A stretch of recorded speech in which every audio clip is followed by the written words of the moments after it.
सुप्रभात। आप सभी छात्र छात्राओं का स्वागत। तो हम ठेस ये कहानी पढ़ रहे हैं। ये कहानी फणीश्वर नाथ रेणु इन्होंने लिखी है। ये कहानी हमने जहाँ तक पढ़ी है मैं आशा करती हूँ आपको समझ में आई होगी।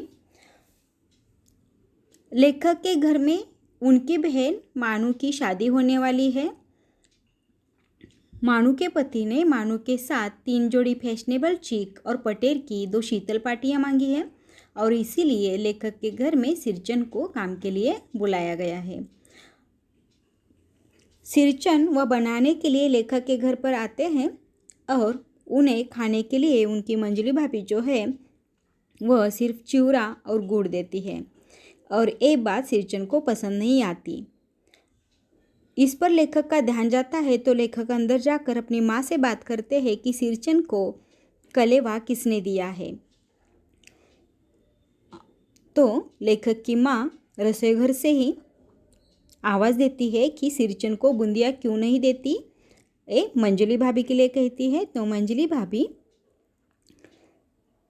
बूंदिया लेकर आती है और उसके सूप में मुट्ठी भर बूंदिया फेंक कर चली जाती है। तो फिर सिरचन मंजली भाभी को कहता है कि मंजली बहुरानी अपने मैके से आई हुई मिठाई भी इसी तरह हाथ खोलकर बांटती है क्या। तो एक बात जो मायके की आती है वो चाची को पसंद नहीं आती और लेखक की चाची जो है वह माँ के पास जाकर कहती है मुँह लगाने से सिर पर चढ़ेगा ही, किसी के नैहर ससुराल की बात क्यों करेगा वह। यानी उसने उसके मायके की बात जो की तो वह चाची को पसंद नहीं आई। मंजली भाभी जो थी वह लेखक की माँ की दुलारी बहू थी और इसीलिए माँ भी तमक कर बाहर आई और उन्होंने कहा सिरचन तुम काम करने आए हो, अपना काम करो। बहुओं से बदकुट्टी करने की क्या ज़रूरत, जिस चीज़ की ज़रूरत हो मुझसे कहो। फिर सिरचन का मुँह लाल हो गया। उसने कोई जवाब नहीं दिया, वह अपने काम में लगा रहा। इतने में मानू जो है वह पान सजाकर बाहर बैठक खाने में भेज रही थी। उसने चुपके से एक पान सिरचन के हाथ में थमा दिया और बोली सिरचन दादा, कामकाज का घर, 5 तरह के लोग, 5 किस्म की बात करेंगे, तुम किसी की बात पर कान मत दो। तो सिरचन ने मुस्कुराकर पान का बीड़ा मुंह में ले लिया। इतने में चाची कमरे से बाहर निकल रही थी। उन्होंने देखा कि सिरचन पान खा रहा है तो उन्हें आश्चर्य हुआ और ये बात सिरचन ने देखी कि चाची अचरज से उन्हें घूर रही है। तो फिर चाची से वह कहता है छोटी चाची, ज़रा अपनी डिबिया का गम कौवा जर्दा खिलाना, बहुत दिन हुए। यानी वह चाची को ही गम कौवा जर्दा मांगता है और यह भी बताता है कि उसे खाए हुए बहुत दिन हो गए हैं। तो ये कहानी हमने यहाँ तक पढ़ी है। तो आइए देखते हैं यहाँ से आगे की कहानी। चाची कई कारणों से जली भुनी रहती थी सिरचन से। गुस्सा उतारने का ऐसा मौका फिर नहीं मिल सकता।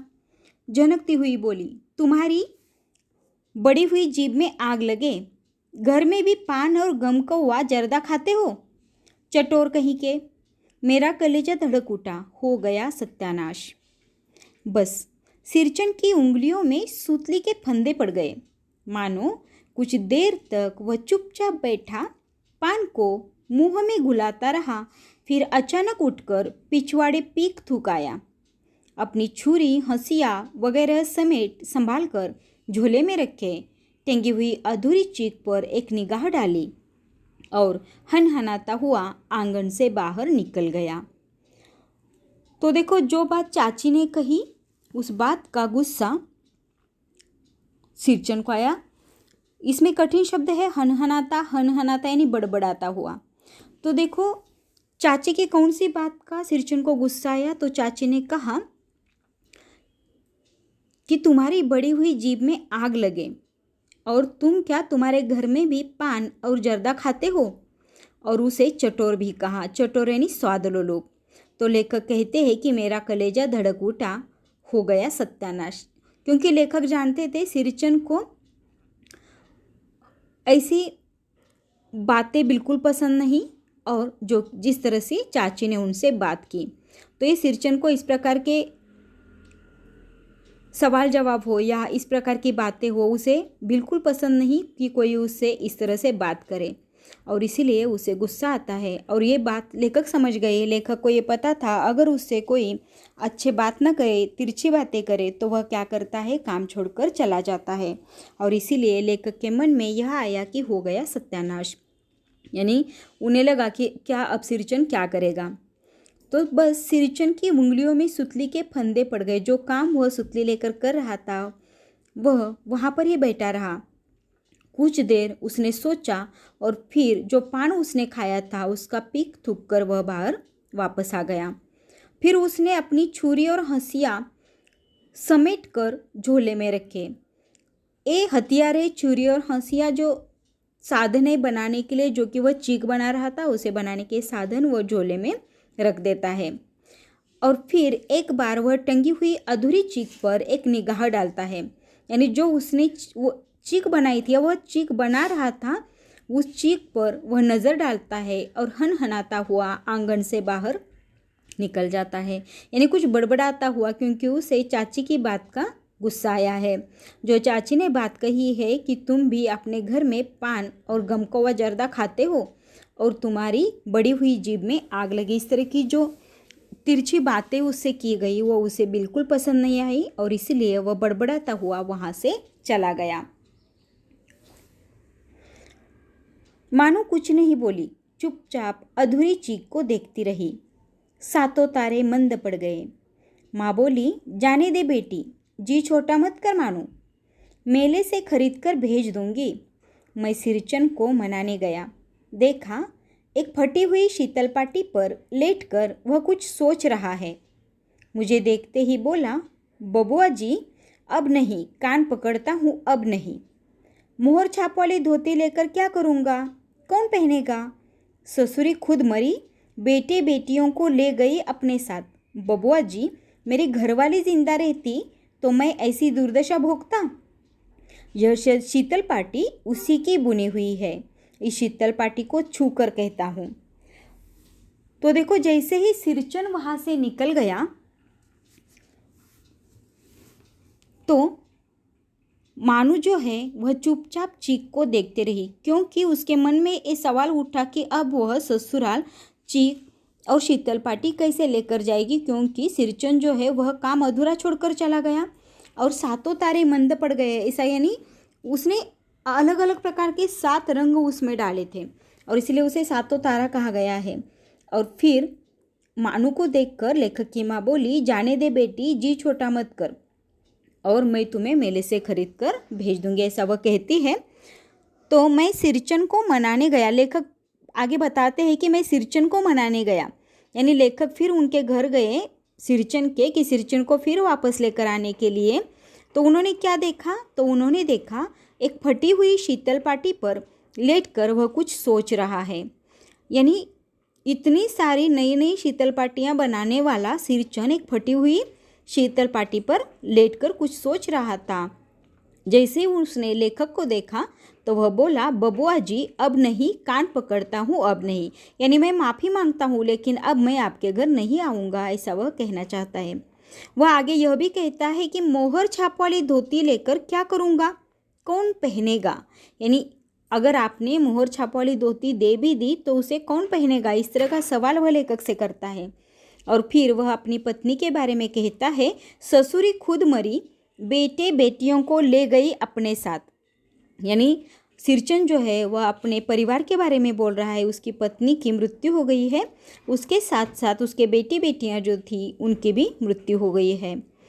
बबुआ जी मेरी घरवाली जिंदा रहती तो मैं ऐसी दुर्दशा भोगता, यानी वह बताता है कि अगर मेरी पत्नी जिंदा होती तो क्या मैं इस तरह की दुर्दशा में रहता। यह शीतल पाटी उसी की बुनी हुई है, यानी जो शीतल पाटी है जिस पर जो फटी हुई है, जिस पर सिरचन सोया हुआ है और कुछ सोच रहा है, तो वह बताता है कि यह उसी की बुनी हुई है। यानी किसने बनाई थी, तो सिरचन की पत्नी ने वह बुनी हुई थी, और इसीलिए वह पत्नी की याद में उसी शीतल पाटी पर सोकर कुछ सोच रहा है। और वह यह कहता है कि इस शीतल पाटी को छूकर कहता हूँ, अब यह काम नहीं करूँगा। गांव भर में तुम्हारी हवेली में मेरी कदर होती थी, अब क्या। मैं चुपचाप वापस लौट आया। समझ गया कलाकार की दिल में ठेस लगी है, वह नहीं आ सकता। बड़ी भाभी अधूरी चिक में रंगीन छींट का झालर लगाने लगी। यह भी भेजा नहीं दिखलाई पड़ता, क्यों मानू। मानू कुछ नहीं बोली, बेचारी। किंतु मैं चुप नहीं रह सका। चाची और मंजली भाभी की नज़र न लग जाए इसमें भी, ऐसा लेखक ने कहा। यानी देखो, सिरचन ने जो उसकी पत्नी ने बनाई हुई शीतल पाटी थी उसे छूकर कहा, अब यह काम नहीं करूँगा। यानी उसे इतनी चोट लगी उन सारी सबकी बातों की, और इसीलिए वह लेखक के घर फिर वापस नहीं जाना चाहता। और वह कहता है कि गांव भर में तुम्हारी हवेली में मेरी कदर होती थी, और अब क्या। इस तरह की बात वह लेखक से करता है। तो लेखक कहते हैं, मैं चुपचाप वापस लौट आया। समझ गया कलाकार के दिल में ठेस लगी है। यानी लेखक ने समझ लिया कि सिरचन को दिल में ठेस पहुंची है, उसे बहुत दुख हुआ है इन सब की बातों का, ज़्यादा से ज़्यादा चाची की बातों का उसे बुरा लगा है, और ये लेखक समझते हैं। और इसीलिए वह कहते हैं कि कलाकार के दिल में ठेस लगी है, वह नहीं आ सकता। अब जब लेखक घर में आए तो उन्होंने देखा कि बड़ी भाभी जो है लेखक की, वह अधूरी चीख जो सिरचन ने छोड़ी थी अधूरी बनाकर उसमें रंगीन छीट का झालर लगाने लगी थी। और यह भी भेजा नहीं दिखलाई पड़ता, क्यों मानू। तो इस बात पर मानू कुछ नहीं बोलती, लेकिन लेखक कहते हैं मुझसे चुप नहीं रहा गया। और लेखक ने कहा, चाची और मंजली भाभी की नज़र न लग जाए इसमें भी।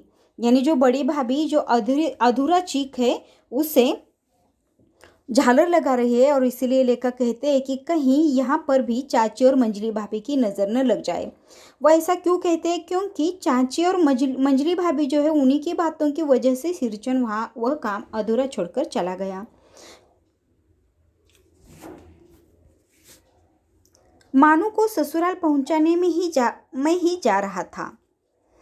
अब देखो वहाँ से आगे लेखक बताते हैं कि मानू को ससुराल पहुंचाने मैं ही जा रहा था। स्टेशन पर सामान मिलाते समय देखा मानू बड़े जतन से अधूरी चीख को मोड़कर लिए जा रही है अपने साथ। मन ही मन सिरचन पर गुस्सा हो आया। चाची के सुर में सुर मिलाकर कोसने को जी हुआ कामचोर चटोर। गाड़ी आई। सामान चढ़ाकर मैं दरवाज़ा बंद कर रहा था कि प्लेटफॉर्म पर दौड़ते हुए सिरचन पर नज़र पड़ी। बबुआ जी, उसने दरवाजे के पास आकर पुकारा। क्या है, मैंने खिड़की से गर्दन निकालकर झिड़की के स्वर में कहा। सिरचन ने पीठ पर लदे हुए बोझ को उतार कर मेरी ओर देखा। दौड़ता आया हूँ, दरवाज़ा खोलिए। मानू दीदी कहाँ है, एक बार देखूँ। यानी देखो लेखक अब बताते हैं कि वह ससुराल मानू को छोड़ने के लिए जा रहे थे। स्टेशन पर सामान मिलाते समय देखा मानू बड़े जतन से अधूरी चीख को मोड़कर लिए जा रही है अपने साथ, क्योंकि मानू के ससुराल वालों ने कहा था कि चीख और शीतल पाटी लाने के लिए। तो उसने क्या किया है, जो सिरचन ने बनाया हुआ अधूरा चीख था, यहाँ सिरचन ने बनाई हुई अधूरी चीख को मोड़कर लिए जा रही थी वह अपने साथ। तो लेखक को मन ही मन सिरचन पर गुस्सा आया। और लेखक कहते हैं कि चाची के सुर में सुर मिलाकर कोसने को जी हुआ। उनके भी मन में आया कि ये सिरचन जो है कामचोर और चटोर है। तो आगे वह बताते हैं कि गाड़ी आई, सामान चढ़ाकर मैं दरवाज़ा बंद कर रहा था कि प्लेटफॉर्म पर दौड़ते हुए सिरचन पर नज़र पड़ी। यानी उन्होंने देखा कि सिरचन प्लेटफॉर्म पर दौड़ते हुए आ रहा है, और सिरचन ने कहा, बबुआ जी। तो लेखक ने झिड़की के स्वर में ही कहा, क्या है। सिरचन ने पीठ पर लदे हुए बोझ को उतारकर लेखक की ओर देखा और कहा, दौड़ता आया हूँ, दरवाज़ा खोलिए। मानू दीदी कहाँ है, एक बार देखो। यानी वह मानू दीदी के लिए वहाँ पर आया है। मैंने दरवाज़ा खोल दिया, सिरचन दादा। मानू इतना ही बोल सकी। खिड़की के पास खड़े होकर सिरचन ने हकलाते हुए कहा, यह मेरी ओर से है, सब चीज़ें हैं दीदी। शीतल पाटी, चीक और एक जोड़ी आसनी कुश की। गाड़ी चल पड़ी। मानू मोहर छाप वाली धोती का दाम निकाल कर देने लगी। सिरचन ने जीप को दांत से काटकर दोनों हाथ जोड़ दिए। मानू फूट फूट कर रो रही थी। मैं बंडल को खोलकर देखने लगा। ऐसी कारीगरी, ऐसी बारीकी, रंगीन सुतलियों के फंदों का ऐसा काम पहली बार देख रहा था। यानी जैसे ही सिरचंद दौड़ता हुआ आया और उसने कहा कि मानू दीदी कहाँ है, एक बार देखूं, तो लेखक ने दरवाज़ा खोल दिया। मानू ने कहा, सिरचंद दादा। तो खिड़की के पास खड़े होकर सिरचंद ने हकलाते हुए कहा। क्या कहा उसने? देखो, यह मेरी ओर से है। वह क्या लाया है? तो सब चीज़ें हैं दीदी, शीतल पाटी, चीक और एक जोड़ी आसनी कुश की। यानी वो सब उसने बनाकर लाया मानू दीदी के लिए। क्या? शीतल पाटी, चीक और एक जोड़ी आसनी कुश, और वो सब उसने मानू दीदी को दिया। जब मानू ने मोहर छाप वाली धोती का दाम देने के लिए रुपए निकाले तो सिरचंद ने जीभ को दांत से काटकर दोनों हाथ जोड़ देने, उसने मना कर दिया रुपए लेने से। जो भी उसने बनाकर लाया था, शीतल पाटी, चीक और एक जोड़ी आसनी कुश, उसके लिए मानू ने रुपए निकाल कर देने के लिए हाथ आगे किया तो सिरचंद ने उसके लिए इनकार कर दिया। अब मानू जो है उसे मोहर छाप वाली धोती का दाम दे रही थी। यानी उसने जो बनाकर लाया गया था, तो पहले तय क्या हुआ था, सिरचंद शीतल पाटी और चीक बनाकर देगा, उसके बदले उसे मोहर छाप वाली धोती मिलेगी। और इसीलिए मानू क्या करती है, उसे मोहर छाप वाली धोती का दाम देने लगती है, लेकिन सिरचंद रुपए लेने से इनकार कर देता है। तो मानू को बहुत दुख होता है कि उसने घर वालों ने सिरचंद के बारे में क्या क्या सोचा, और ये सोचकर मानू फूट फूट कर रो रही थी। मैं बंडल को खोलकर देखने लगा। यानी लेखक ने फिर देखा, गाड़ी शुरू हुई, लेखक ने देखा कि बंडल में क्या है, तो उसमें शीतल पाटी, चीक और एक जोड़ी आसनी कुश था। तो लेखक कहते हैं, ऐसी कारीगरी, ऐसी बारीकी, रंगीन सुतलियों के फंदों का ऐसा काम पहली बार देख रहा था। यानी उसने इतना सुंदर वह बनाया था, शीतल पाटी, चीक और एक जोड़ी आसनी कुश बहुत सुंदर बनाया गया था। उसमें लेखक कहते हैं इतनी बारीकी से वो बनाया गया था, रंगीन सुतलियों का प्रयोग किया गया था और बहुत ही सुंदर, इतने सुंदर वो सब लेखक ने पहली बार देखा था। तो ये जो कहानी है ठेस, एक कहानी यहाँ पर समाप्त होती है। ये फणीश्वरनाथ रेणु की संपूर्ण कहानियाँ इसमें से ली गई है। तो फिर मिलते हैं अगले लेक्चर में, तब तक के लिए धन्यवाद।